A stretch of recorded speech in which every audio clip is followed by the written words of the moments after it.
Moving on, a rocket built by Jeff Bezos' company, Blue Origin Space, has lifted off in apparent success on Sunday, with its booster landing cleanly on a barge in the Atlantic Ocean. But within hours, it became clear the mission had failed in its primary goal, placing a commercial satellite into the correct orbit.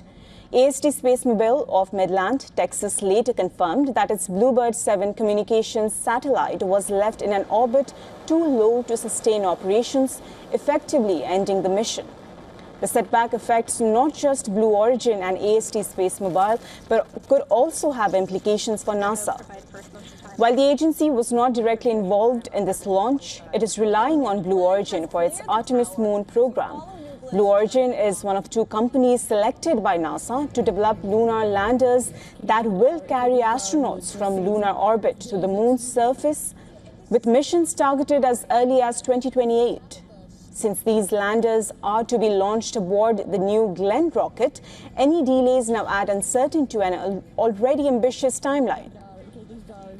An investigation is underway with oversight from the Federal Aviation Administration to determine what went wrong and how to fix it. Until then, the New Glenn rocket has been grounded.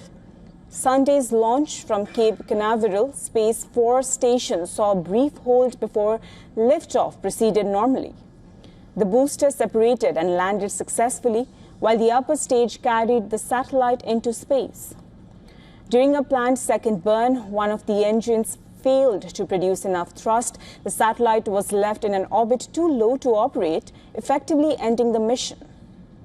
Tracking later suggested it may have re-entered the atmosphere, though some uncertainty remains about the exact sequence of events.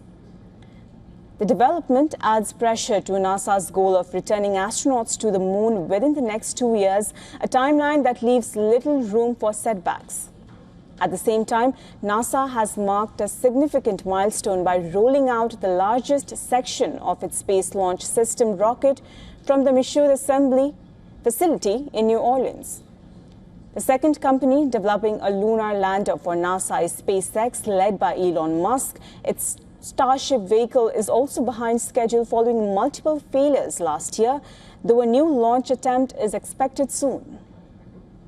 Next on NASA's schedule is the Artemis 3 mission next year.